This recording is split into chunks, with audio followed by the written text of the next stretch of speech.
Did you know Digital Insurance has a free newsletter that features important industry coverage and analysis?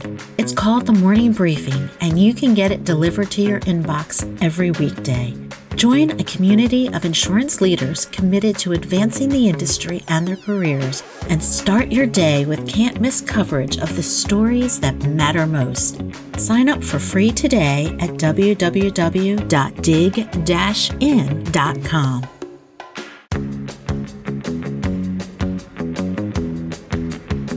Welcome to the DIGIN Podcast. I'm Patti Harman, Editor-in-Chief of Digital Insurance. Ransomware has the ability to instill fear in everyone from the smallest company to the largest corporation. It can affect operations on a global scale in minutes. And while companies are acutely aware of ransomware's risks, it reached a new high in the fourth quarter of 2024, according to a recent report from Travelers, due in part to bad actors focusing on repeatable methods to identify targets and access data. Today, ransomware still is very much a crime of opportunity. Joining me today to discuss ransomware attacks, how to mitigate their risks, and how to respond if your business is targeted is Dave Cunningham, Senior Case Manager for Alvaka. Thank you so much for joining us today, Dave. Yeah, thank you, Patti. It's an honor to be able to participate. So I thought that we would start with just an overview of ransomware. And I want to know, how has it evolved over the last few years? And do attackers tend to use previously successful methods to execute their attacks? Or do they constantly change their approaches as their targets maybe get a little bit smarter? Yeah, so what we're seeing is, yes, they tend to use the same techniques over and over. They evolve over time, but it's unusual to have a kind of a one-off technique that we haven't seen before. And I will say that, up until about 2 or 3 years ago, about 2.5 years ago, it really was the same playbook, same techniques that had been used successfully in the past, and they're continuing to use that. And then about 2.5 years ago, there was a threat actor, they're named Black Hat or Alpha V, and they tout themselves as being the most sophisticated ransomware threat actor. And they innovated a new technique at that time where they were able to evade EDR software or endpoint detection response software. And they innovated this technique such that they could defeat the EDR and attack at the network level. And it was pretty devastating because people thought they had, their security measures in place, and then they were getting attacked. And so this particular technique that they innovated is now copied by the other threat actor groups. And so that's how they're... So we see this new technique quite a bit, and it's a network level type of attack. And then there's tweaks over time as new techniques have been discovered, and then we'll see the threat actor groups use those. Are there certain trends that you're seeing with ransomware? And I'm thinking particularly maybe certain industries or businesses that are being targeted, or a specific approach is used, like phishing or other types of attacks. Yeah, well, so in terms of the industries and businesses, so the trend that I'm seeing is that, generally speaking, it is the unregulated industries that are attacked, where unregulated in that security is not mandated. So these are distributors, manufacturers, professional services like law firms and CPA firms, a lot of school districts, as well as state, local government offices. So those are the unregulated industries that we see being attacked. Now, the one exception is healthcare. Healthcare is a regulated industry. Security is mandated, but yet they are still being regularly and successfully attacked. And the reason for that, and I can only speculate, but it's number one, they're a high value target. Number two, I come to find out that especially with hospitals, hospitals have very low operating margins, and so it's a struggle for them to make the investments that they need to make, even though the security is mandated. So that's my speculation as to why the healthcare organizations are so frequently attacked. And as far as specific approaches that we're seeing happen, so phishing is still, as an initial attack method, is declining.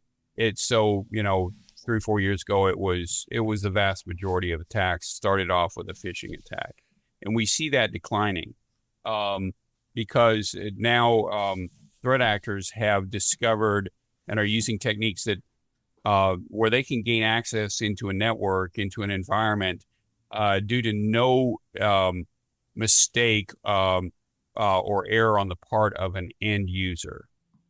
So we're still seeing phishing attacks in about 50% of the cases, but then there are these new techniques that don't, where they can get in without any human error, at least on the part of the users. You could argue that it's human error on the part of the folks that are managing the security, but that those are kind of the approaches that are being used. When you were talking about the different entities that are attacked, I was remembering I was at my local hospital maybe about 2 years ago, and they're like, "Oh, we're having trouble accessing records," and strange things were happening. And my thought was, they're having a cyber attack.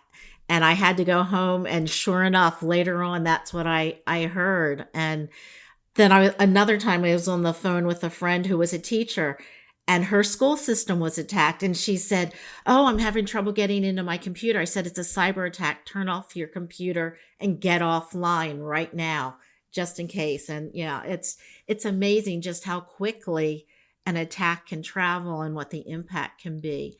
I To follow up to what we were just talking about, are threat actors getting smarter then? Do you find that they're adapting more quickly as companies improve their defenses? Well, so this, yes and no. So yes, they are adapting, but they don't need to adapt very quickly because, it's hard for these organizations. You could say, well, just obviously we need to improve cybersecurity measures, but the larger the company, the more difficult it is to just implement security measures very quickly. And it's like any IT project, it takes time. So these measures are being slowly, these environments are being slowly improved. And so the threat actors, they are adapting, but they don't have to adapt that quickly. So the technique, for example, that I mentioned that Black Hat had pioneered, it's still, we saw that 2 years ago. It's still the main technique that we see, and then organizations are becoming aware of it, and then they're making changes, but it takes time. So I say it's like a cat and mouse game, but the mouse is not very fast, so it's pretty easy for the cat to keep up to it. As far as adaptations, what are those adaptations? The first one is that threat actors can now routinely defeat endpoint detection response software. So that's an adaptation. There's a smaller case. There are some methods for defeating multi-factor authentication. Those are less common. The other adaptation that we're seeing is that the social engineering techniques are becoming more sophisticated in terms of just tricking a user or a service provider to grant access. But getting back, okay, so why is it hard for these organizations to keep up with this? These computing environments are getting more complex over time. It used to be all that where people are slowly moving to the cloud. They're in these hybrid environments. So now what we call the attack surface has grown. So that gives plenty of opportunities for threat actors to gain a foothold. And then the last thing I'd say is that the phishing emails, with AI, they are becoming more realistic, more deceptive. They're better written. It's just not obvious when you read a phishing email that it's somebody that has English as a second language, right? And we're also seeing that these phishing emails are targeted. So, citing specific information that, that a user would think that, this is not generally known. So those are the adaptations, but again, they're pretty slow. Yep. As an editor, I get a lot of press releases all the time, and I get information from people that I may not know. And I have found that I have become much more cautious in terms of clicking on something or opening an attachment, because if I don't know you and I can't verify this information, I just delete it because it's the safer course of action. And I just can't assume that everything that comes in my inbox is what it, purports to be. So we continually hear that humans are the weak link in defending against ransomware attacks. Are there common mistakes that they're making, or areas where they leave their data or their companies vulnerable to attacks still?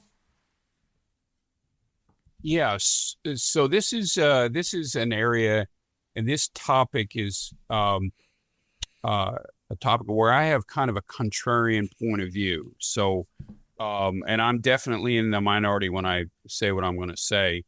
But there's kind of a conventional wisdom that says that, our humans are our weak link or our strongest link, the strongest protection.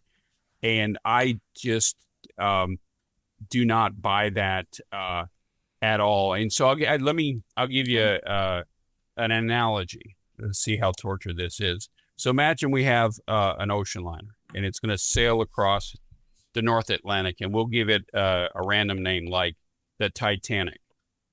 So it's going across the ocean, and yes, we can go to the passengers and make them aware and to give them training. Okay, you need to know where the lifeboats are, and make sure when you get in the lifeboats, you don't fall in the water because you'll get hypothermia. And by the way, keep an eye out for icebergs, right? But my contention is the people that need the iceberg awareness training is the captain and the crew. It is their responsibility. It's on their watch, and they are the people. And for the captain of the Titanic to blame the passengers for not telling them about the icebergs that they should have seen, I think is a dodge. And so bringing it into the world of IT and cybersecurity, the captain and the crew, that's the owner and the IT leadership. And it is primarily their responsibility to secure these environments. So that's what I have to say about that. Now, when we get into security awareness training, invariably we generally are talking about phishing.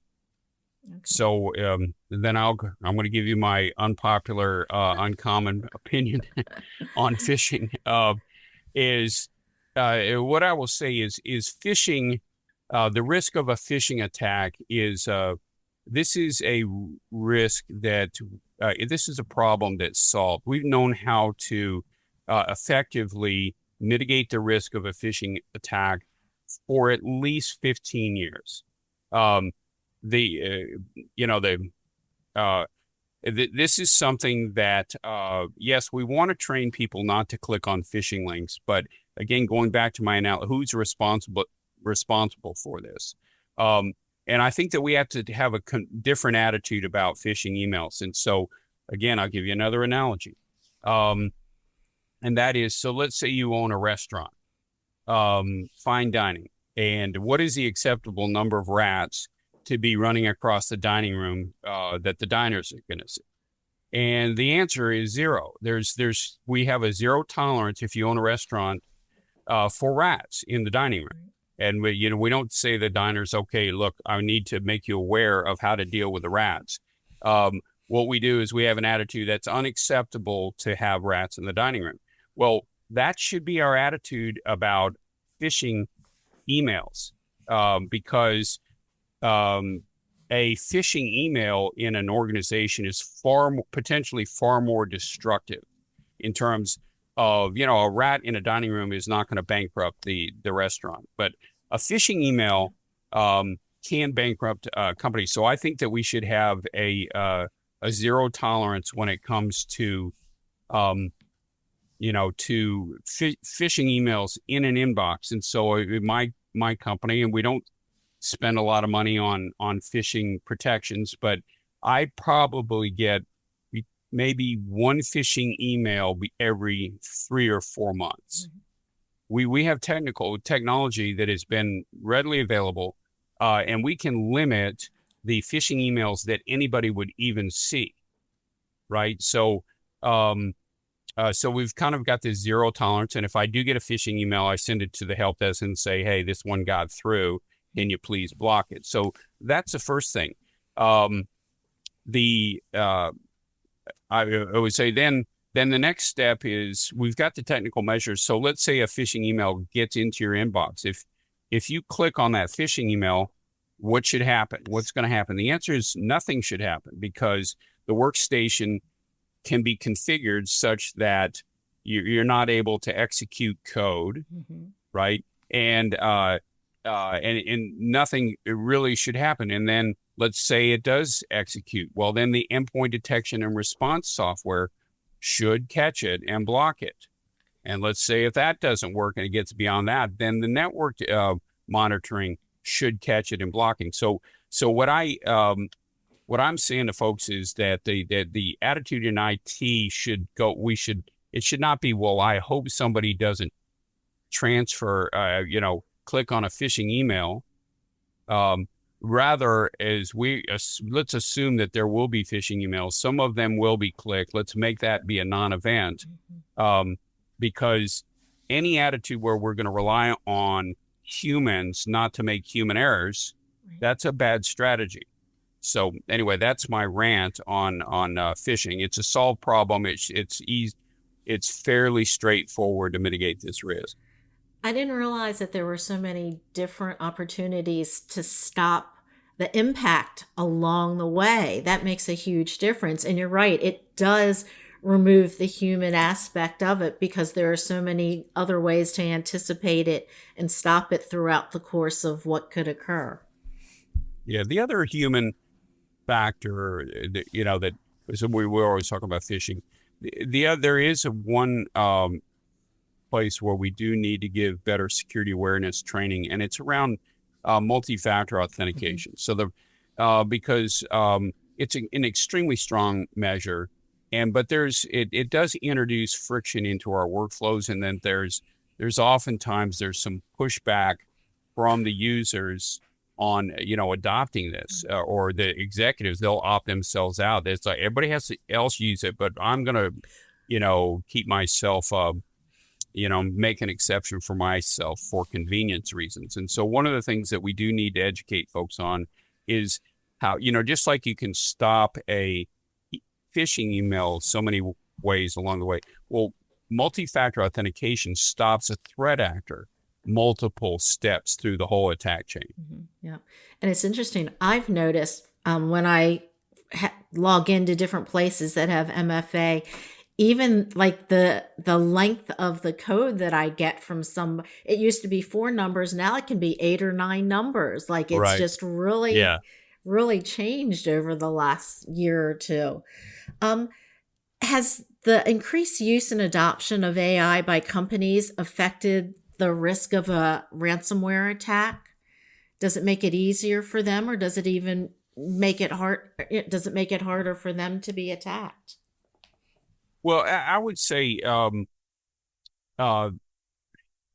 we have the use of AI by the company that's trying to protect themselves, and then AI by the threat actors. So what I'm seeing is that the AI has allowed more better written phishing emails, but I will say that in the cases, because we're running anywhere between 5 and 10 cases at any given time over the last 5 years. And I have yet to see an attack where AI was implicated it's something that we talk about. We're concerned about it, but at least so far, we've not seen AI being implicated. Same thing when it comes to using AI to protect yourself. So all the security vendors are talking machine learning and AI and all of that, but I haven't seen the adoption yet. And I will say that the measures, we already have robust measures that are very effective,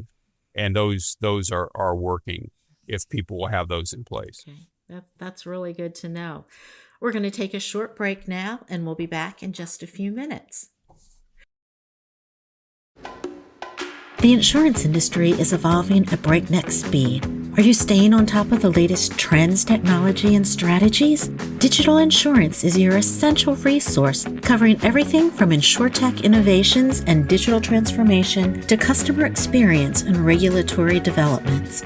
With expert analysis, best-in-class journalism, and exclusive research, Digital Insurance keeps your finger on the industry's pulse. Make sure you're not missing out on insights that empower, inspire, and advance insurance industry leaders. Join today at dig-in.com/subscribe. Welcome back to the DIGIN Podcast. We're chatting with Dave Cunningham, Senior Case Manager for Alvaka.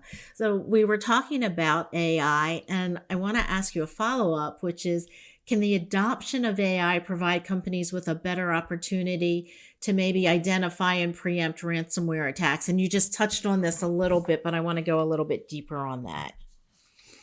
Yeah, I think that there will be those opportunities as AI, is adapted and the security measures are enhanced to leverage AI. And I think, I see it as a future thing, something in the near future, because all the vendors seem to be working on this. But kind of like I said before, it's one of those things where we have adequate security measures today to really mitigate the risk. And I would follow up and say, any client or insured, as they're filling out their insurance applications for underwriting, there's a number of controls that the carriers will ask for. And frankly, if somebody's able to say yes to pretty much most of those controls, then they're in a very good posture to be able to block an attack. What kind of steps can companies take then to lessen their risk of a ransomware attack? So this is another one where I tend to rant if I'm not careful. So, because I think in cybersecurity we do our clients and the community a disservice when we overwhelm people with all of these things that we're going to tell them that they ought to do. Because if you tell somebody that there's 15 different things that they need to do, well, if everything is important, nothing is important. And that creates paralysis, and it prevents people from putting in place effective measures. So my attitude is that we have to understand that not all cybersecurity measures are created equal. There are 20% of the measures and the controls that will give you 80% of the risk reduction, the results. So my recommendation is people understand what the most effective measures are and do those first. Before they do anything else, do the most effective measures first. And this is a chat that I have with clients is every time we have a case that I always get the question, which is, how do we not do this again? And so this is what I say to them, that, about implementing the most effective measures. And in my opinion, there are four measures to do that are super effective. And I've in hundreds of cases, I've never seen an organization that was attacked successfully if they had these four measures in place. So the first measure is we got to prevent the attack. The most effective measure to prevent the attack is multi-factor authentication, because it prevents initial access and it prevents the threat actor from progressing through the attack chain. The next thing we need to be able to do is detect an attack in progress and block it, because we're not going to have perfect security. So we have to understand that even with all the measures we have, we may have an attack. So we have to have the ability to detect and block that attack. And the way that that is done is by monitoring the environment with with XDR, extended detection and response, and I can get into why that is, but having XDR in place and monitored 24/7 by a third party SOC. It's difficult for us, an organization that's smaller than a large enterprise, to have a security operations team to be able to work 24/7 and all this. So you detect and block. The third is to have the ability to recover. So let's say you didn't prevent it, we didn't block it. Now the attack proceeded and all the way through. Now we've got encryption in the environment.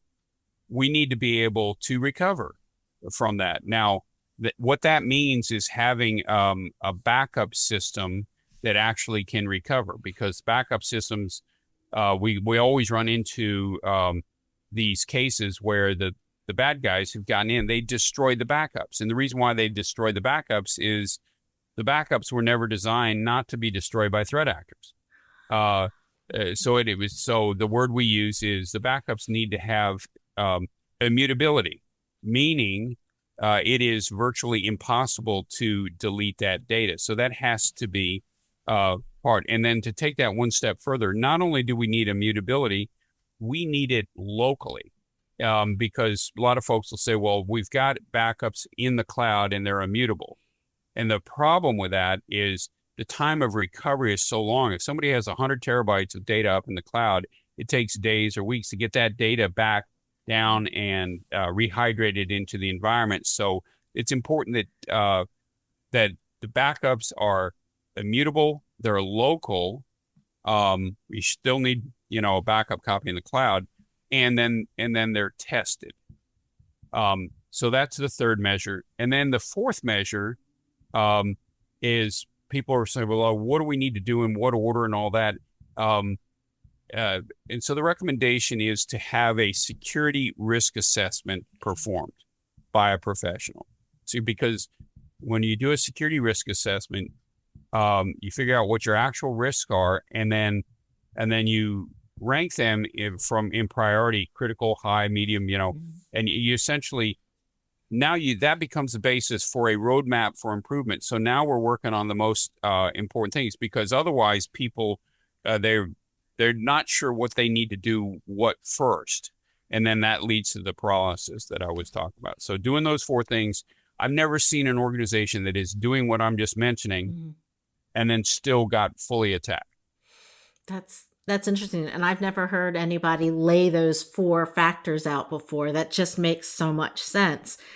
So let's say in the event that somebody does suffer a ransomware attack, what should they do? And I'm thinking what their immediate response is going to be different to what their long-term response should be. And I think a lot of times it's just like, what do we do? Where do we start? And they're totally overwhelmed. Absolutely. That's the way that that we see it now. My smart aleck answer, the first thing that they should do is they should pull out their hard copy incident response plan and start at the top and follow all the steps. That's what folks should do. And by the way, carriers, I think every carrier provides as a resource, sample IR plans, but we rarely see those in place. And I could go on as well, if they've got an IR plan, they're probably doing some other things right as well, and they're not getting hit. But anyway, so let's say somebody doesn't have an IR plan in place. So you have the technical measures that you have to take, and then you have the non-technical, who do we contact and talk first. So I'll start with the technical measures. First thing is disconnect from the internet. Okay. Just go ahead and that basically cuts the threat actor off. The next step is to walk over to the backup system, because we don't know if it's destroyed yet, and isolate it, take it offline, disconnect it from the network. Next one is to leave the systems on, right? Running. People say, well, should I shut down? And the answer is we don't want to shut down in the middle of an event, corrupt the data, potentially make it unrecoverable. Another thing that it can be done at that point is we want to prevent the systems from being able to communicate with each other so that you have a lateral movement. So the easiest way to prevent that is you power off the network switches, the core network. So just pull the plug. You don't even have to disconnect cables, and you can do that. And then the last thing is to have the network engineer go and capture the firewall logs, because sometimes those will roll off the edge of the earth if they're not being logged somewhere. So capture that's going to be really important information to have. So those are kind of the first, immediate within the first hour to do. Now, who are you going to contact? So first step is open an insurance claim. Call the carrier, open a claim. Now, carriers, if you've got cyber liability insurance, the carrier has a team that they're going to bring in, and they're very experienced at running cases and recoveries with the idea of minimizing the cost and risk of the whole event. Now, but when time is of the essence, sometimes carriers, depending on the carriers, they will. They're very responsive, and even 24/7, they will go ahead and get engaged. But time can go by, and if your systems are down and you have an active threat actor in the environment, we can't really afford to wait 24 hours or over a weekend. So the first professional that every insurance carrier is going to bring in is going to be a breach counsel attorney. And that's arguably is the most important professional to engage.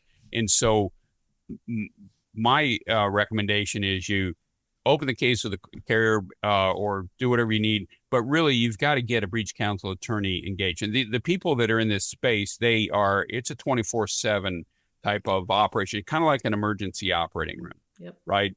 And then the breach counsel attorney can then bring in the other firms, professionals, data forensics firms, restoration firms like us, or probably 30% of our cases, I'm the one that gets the first call because people, know me, and then they say, hey, we're having an event, and then I will go ahead and, engage or bring in an attorney and help them open up their claim and all of that. So that's kind of the technical.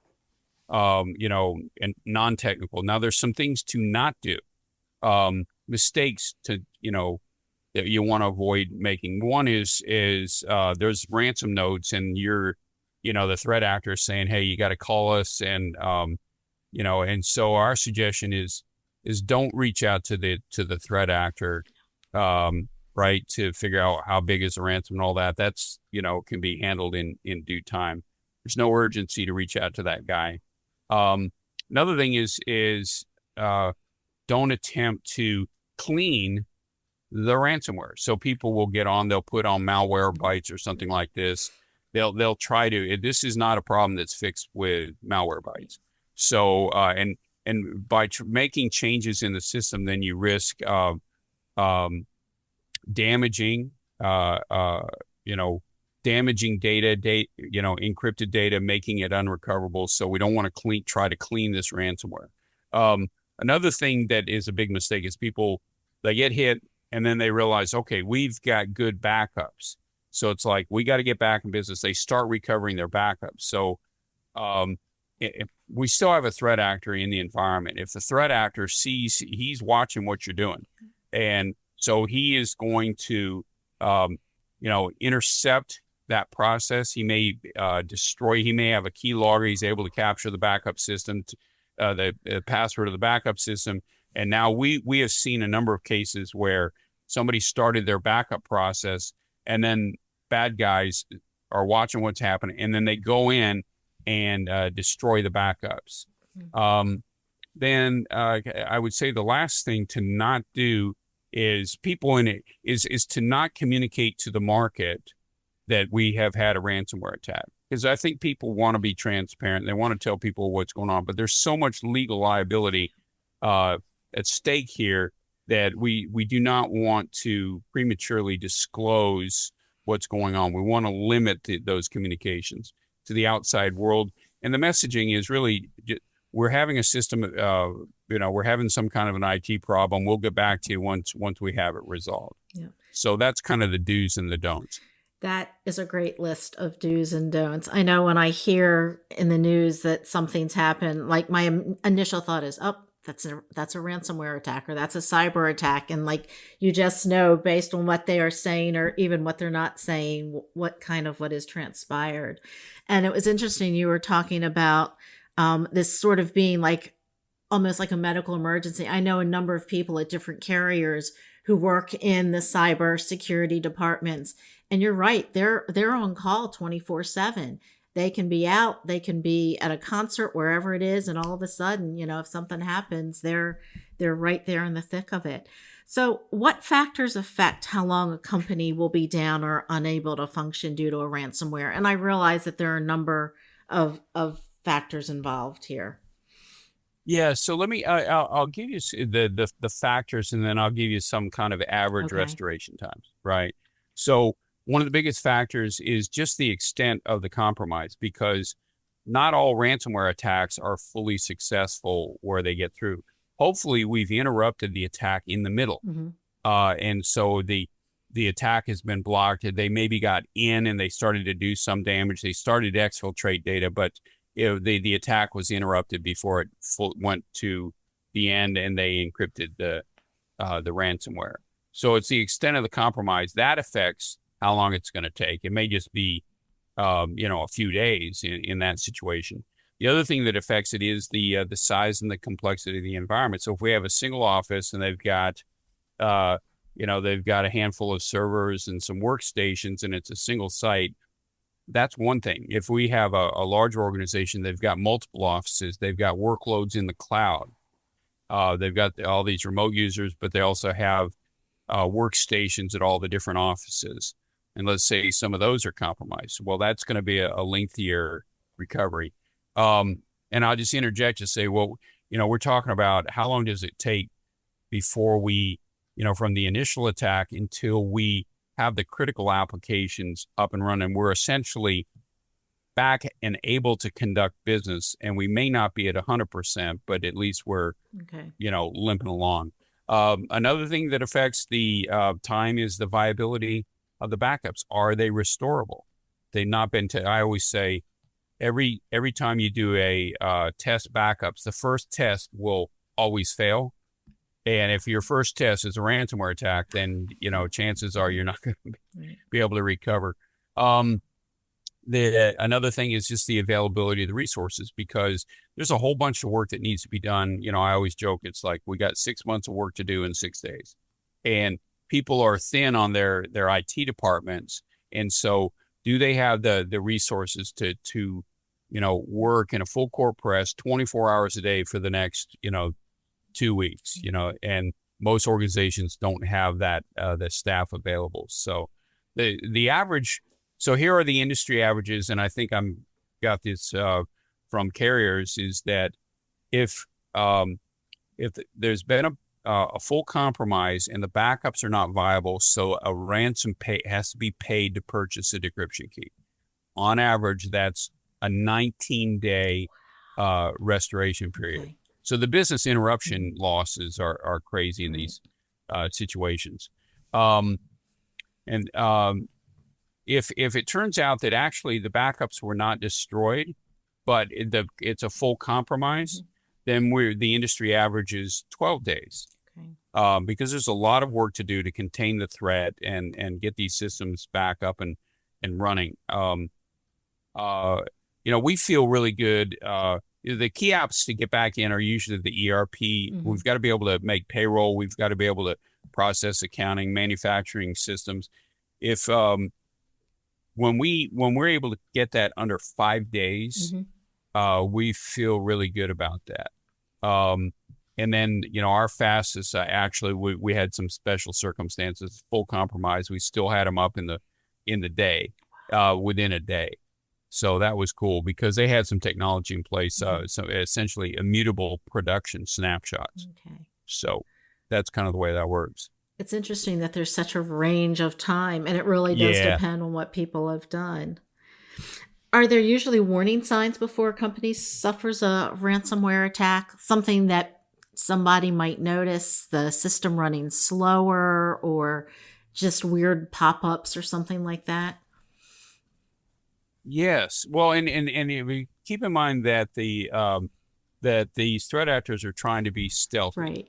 So they're trying to get in there and trying to exfiltrate as much data as they can. So I have a recent client. They're a law firm, larger law firm, and the bad guys were in there for 4 months, undetected, and they were able to exfiltrate all of the sensitive, client information. It was pretty devastating.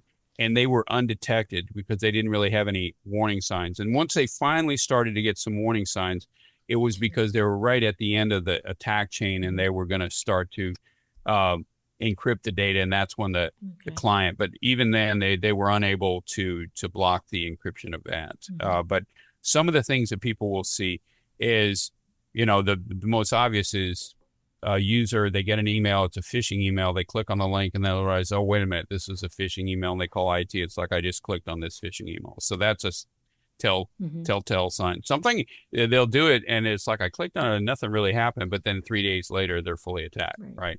Okay. Another one is, like you were saying, alerts that are coming out of the EDR and the XDR systems.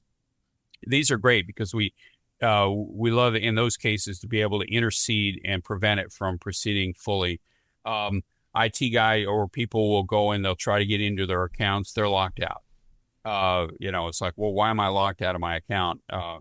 And the IT people will see, oh, wait a minute, we've got some new accounts that have been set up in the, in the environment. Right. It's like, okay, well, those are the accounts that the admin, that the bad guys set up for, operations. They'll see that, oh, wait a minute, we have this remote access tool that's loaded. There's new software that's been loaded. Where did that come from? Right. And then just generally it does seem like right before, as the attack is coming to a conclusion, users will notice the performance is slowing down. They can't get into programs. So like they've got gremlins in the environment, and they got worse than gremlins. You got threat actors in the environment. Yeah. Are there any risks you're watching or factors that companies should be monitoring, let's just say in the next 6 to 12 months, because it changes so quickly? Yeah. So I was thinking about this. So there is a new technique. It's been out for a couple of months, and this is something that people do need to be, your audience needs to be aware of, because it's a social engineering attack that affects end users. So, and I think we call it email bombing. Okay. So what happens is the bad guys will collect a number of email addresses for the users at a company.